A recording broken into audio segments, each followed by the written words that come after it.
인천국제공항에 자리 잡고 있는 기장 휴식실, 장시간의 비행 조종 피로를 풀고 있는 한국인 기장들이 평화로운 점심을 먹으며 휴식을 취하고 있습니다.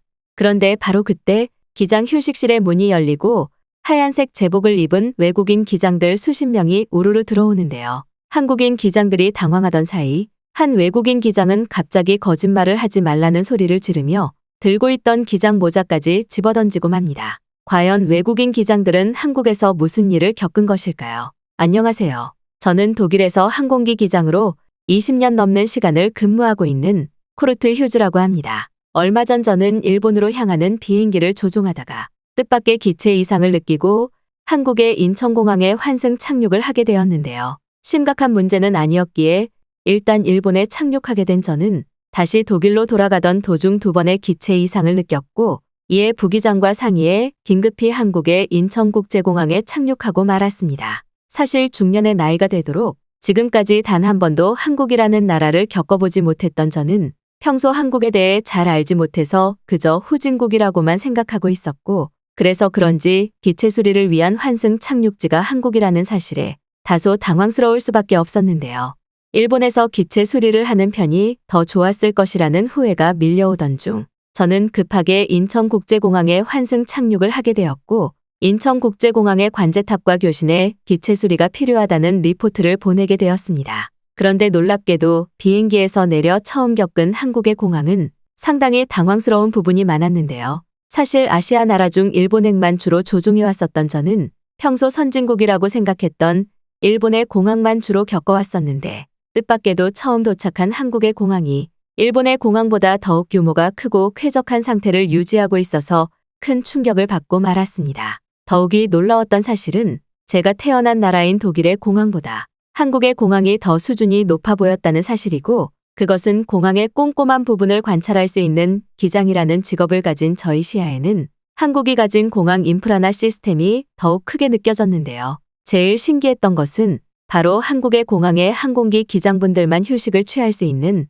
전용 휴식시설과 샤워시설이 제공되고 있었다는 사실입니다. 당황스럽게도 독일의 공항에는 아직도 기장들이 휴식을 취할 수 있는 시스템이 없어 저와 같은 베테랑 기장들은 화장실 앞 벤치에서 휴식을 취하거나 그저 공항 의자에서 잠을 자는 것이 전부인데 한국은 상황이 전혀 달랐습니다. 기장분들뿐만 아니라 일반 승무원분들도 이용할 수 있던 공항의 휴식시설에서는 놀랍게도 휴대폰과 노트북이 무료로 제공되고 있던 것도 모자라 샤워와 잠을 잘 수 있는 캡슐형 호텔도 설치되어 있었는데요.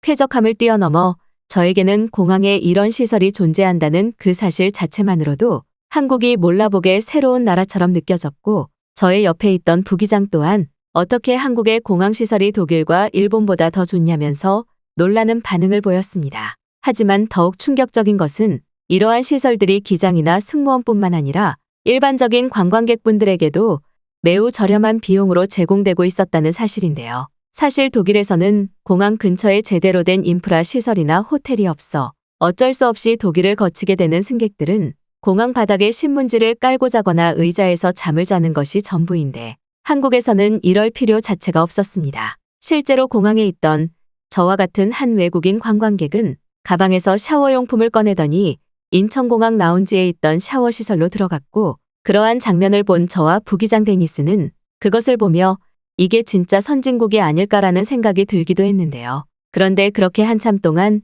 인천공항의 이곳저곳을 구경하며 놀라워하고 있었는데 한 한국인 공항 관계자분이 다가오시더니 기체의 이상 부위를 빠르게 발견했고 현재 긴급수리까지 마친 상태라며 독일의 항공사와 소통이 필요하다는 놀라운 말을 해주시더군요. 기체의 이상 결함을 발견하고 수리를 진행하는 데 걸린 시간은 고작 2시간도 걸리지 않았고 저와 데니스는 너무나 놀라서 진짜 고친 것이 사실이냐면서 어떻게 이렇게 빨리 고칠 수 있는지 인천국제공항의 수리 기술력에 충격을 받고 말았습니다. 모든 행정 처리와 업무 처리가 느리다고 알려진 독일에서는 당장 눈에 보이는 결함을 발견해도 수리를 하기 위해서는 최소 일주일 이상의 보고 체계와 일정 조율이 필요한데 놀랍게도 한국의 인천공항은 활주로 현장에서 곧바로 기체를 수리할 수 있는 긴급 수리팀이 운영되고 있었고 저와 같은 외항사 항공기의 기체 결함까지 빠르게 발견해 수리를 도와주고 있었는데요. 그리고 바로 그때 저희 옆에 있던 부기장 데니스는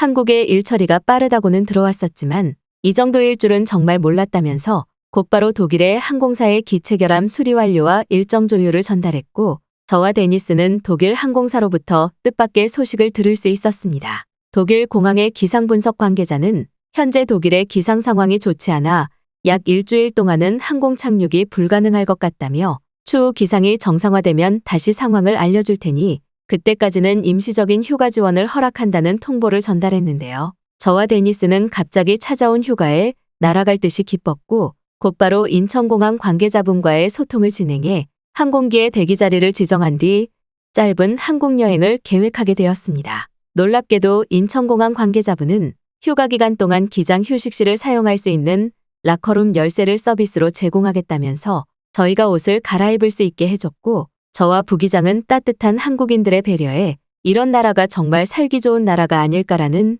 생각이 들기 시작했는데요. 간단하게 옷을 갈아입은 뒤 데니스는 인천공항 복도에서 인터넷 카페를 발견했고 한국의 공항에서는 노트북과 와이파이마저 무료로 사용할 수 있다는 믿기 어려운 말과 함께 곧바로 그곳에 있던 노트북을 이용해 짧은 한국 여행 일정을 짜기 시작했습니다. 독일에서는 인터넷 카페는커녕 제대로 된 밥을 먹을 수 있는 식당조차 부족해서 공항의 인프라라고 할 것도 없는데 놀랍게도 한국은 공항 이곳저곳에 노트북과 와이파이를 사용할 수 있는 라운지가 수십 개나 있었고 저는 그제서야 인천공항이 세계 공항 평가에서 1위를 했다는 사실을 뒤늦게 떠올릴 수 있었는데요. 그동안 한국에 대해 잘 알지 못해 그저 가난한 나라라고만 생각해왔던 저는 실제 눈앞에 펼쳐진 한국 공항의 모습에 모든 상식이 파괴되고 말았고 바로 그때부터는 선진국 한국을 경험하고 여행할 수 있다는 사실에 가슴이 뛰기 시작했습니다. 곧바로 독일 기장 동료들에게 한국 공항의 멋진 모습을 보여주기 위해 휴대폰에 전원을 켠 저는 뜻밖의 찾아온 예상하지 못한 문제에 큰 패닉에 빠지고 말았는데요. 저의 휴대폰은 대체 무엇이 문제인지 전원이 전혀 켜지지 않았고 아예 충전조차 되지 않아서 말 그대로 벽돌이 되어버린 믿지 못할 상태였기 때문입니다. 오래전 중국 회사의 휴대폰을 구매했었던 저는 아무리 눌러도 켜지지 않는 휴대폰의 상황에 갑자기 식은땀이 흐르기 시작했고 부기장을 불러 나중에 있을 독일 항공사와의 소통에 문제가 생길 것 같다며 공항 통로 한복판에서 긴급한 회의를 하기 시작했는데요. 1시간이 넘게 고민을 해봤지만 휴대폰을 살릴 수 있는 방법이 전혀 떠오르지 않던 그때 갑자기 한 한국인 승무원분이 다가오더니 저희의 얼굴을 보고는 무슨 문제가 생겼냐며 너무나 능숙한 영어로 말을 걸어주시더군요. 저는 한국인 승무원분에게 휴대폰의 연락처와 데이터를 사용해야 할 일이 있는데 전원이 전혀 켜지지 않는다며 당황한 표정을 보였고 한국인 승무원분은 저희 휴대폰을 살펴보시더니 잠깐 기다려보라는 말과 함께 어딘가로 전화를 거셨는데요. 그리고 약 5분 뒤 한국인 승무원분은 다행스럽게도 휴대폰을 살릴 수 있을 것 같다는 이해할 수 없는 말과 함께 저와 데니스를 데리고 한 사무실 앞으로 안내를 해주셨습니다. 그런데 도착한 곳이 대체 뭐하는 곳인지 살펴보던 저는 눈앞에 펼쳐진 상황에 엄청난 충격을 받고 말았는데요. 놀랍게도 그곳에는 휴대폰의 현장 수리가 가능하다는 영어 소개글과 함께 한국의 대기업인 삼성의 로고 간판이 걸려 있었고 자동문 건너편에는 상당히 많은 외국인 관광객들이 이미 휴대폰의 수리를 받고 있었는데요. 그런데 매우 충격적인 사실은 제가 구매한 휴대폰이 삼성의 제품이 아니었음에도 그곳에서 저렴한 비용으로 수리를 받을 수 있다는 사실이었고 저와 데니스는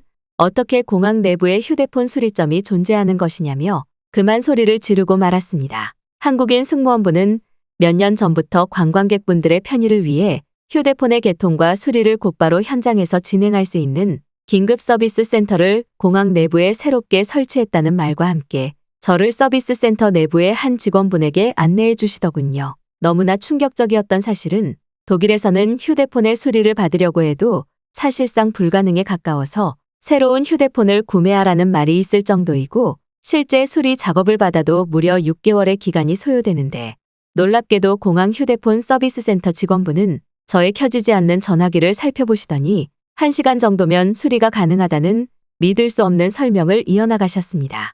공항 내부에 휴대폰 수리센터가 있다는 사실도 놀라운데 고작 1시간밖에 걸리지 않는다니 저와 데니스는 어떻게 이런 말도 안 되는 나라를 지금껏 몰랐냐며 자책하기까지 했고 실제로 서비스 센터 직원분은 저의 눈앞에서 수리를 진행하는 놀라운 기술까지 보여주셨는데요. 더욱이 삼성의 제품이 아니었음에도 너무나 저렴한 비용으로 다른 회사의 제품을 수리받을 수 있다는 사실은 한국의 기술력이 얼마나 놀라운지 피부로 느낄 수 있는 시간이었고, 한국인들의 빨리빨리 성격이 왜 형성되어 왔는지 뼈저리게 느끼게 되었습니다. 한국은 모든 것이 너무나 편리하게 이용할 수 있게 도시 자체가 구성되어 있었고, 인천공항 내부에서도 휴대폰의 수리를 받을 수 있는 이와 같은 말도 안 되는 서비스 센터는 독일에서는 절대 느낄 수 없는 시스템이었기에 저에게는 더욱더 큰 충격이었죠. 20년이 넘는 시간 동안 국가들을 넘나들며 다양한 나라의 공항을 겪어왔지만 살면서 단 한 번도 공항 내부에 휴대폰 수리센터가 있다는 말을 들어보지 못했던 저는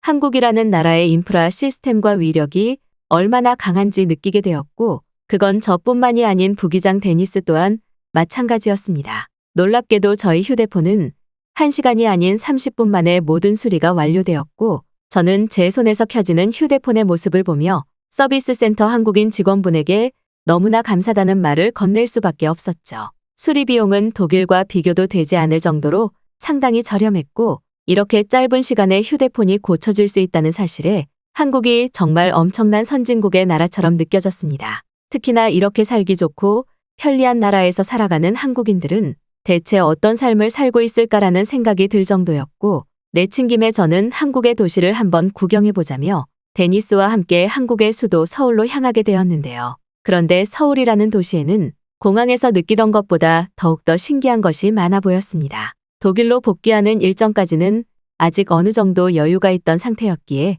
저와 데니스는 인천공항 휴식실에서 지내는 것보다는 서울 내부에서 호텔을 잡는 것이 좋을 것 같다는 생각이 들었고, 서울 길거리를 돌아다니며 급히 호텔을 찾기 시작했는데요. 그런데 한참을 돌아다니던 중 저의 눈에는 굉장히 이상한 가게가 하나 보였습니다. 가게 내부에는 수십 개의 대형 세탁기와 건조기가 자리 잡고 있었고, 너무나 특이한 사실은 그러한 모습과는 전혀 어울리지 않는 한 한국인 대학생이 귀에 이어폰을 꽂은 채 그곳에서 공부를 하고 있었다는 사실입니다. 만약 카페였다면 그러한 모습은 이해할 수 있었겠으나 학생의 바로 옆에는 오로지 세탁기밖에 없는 상황이었고, 저와 데니스는 이건 또 뭘까라는 생각에 두근거리는 마음으로 그곳에 들어갔는데요. 그리고 가게 내부로 들어간 바로 그 순간 저는 그 가게가 옷을 세탁할 수 있는 코인 세탁소의 역할과 학생들이 공부를 할 수 있는 카페 공간이라는 것을 알 수 있었습니다. 신기하게도 가게 내부의 한쪽에는 공부를 할 수 있는 테이블에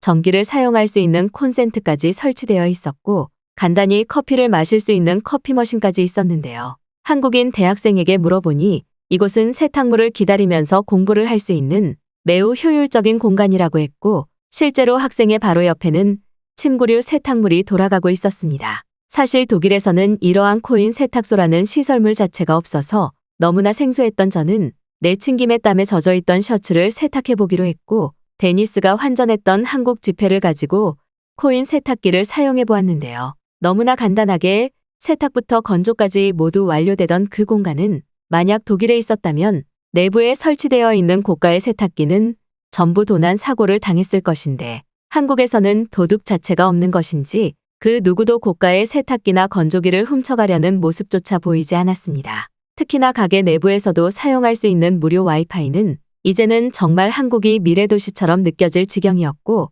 세탁물을 기다리며 노트북과 휴대폰 와이파이를 사용할 수 있는 코인 세탁소가 정말 호텔처럼 느껴질 정도였는데요. 실제로 세탁물이 완료되기까지는 많은 시간이 걸리지 않았고, 저와 데니스는 코인 세탁소 내부에 있는 무료 커피 머신을 이용해 한가로운 여유를 즐기고 있었습니다. 마치 영화에 나오는 것 같은 여유로운 일상이 한국인들에게는 지극히 평범한 일상에 가까웠고, 가전제품의 나라로 알려진 한국에서 코인 세탁소까지 인기가 많은 모습은 이들이 얼마나 청결한 사람들인지 다시 한번 깨우치게 될 정도였는데요. 아직 독일에서는 각 가정에 세탁기나 건조기가 없는 경우가 많아 대부분의 사람들이 손빨래를 하는 것이 전부인데, 만약 한국처럼 코인 세탁소가 있으면 너무나 좋을 것 같았지만 이러한 고가의 세탁기들을 훔쳐가려는 독일인들이 큰 문제였습니다. 또한 세탁물을 기다리며 자신의 공부를 하거나 세탁소 내부 초고속 와이파이를 이용해 인터넷을 이용할 수 있다는 사실은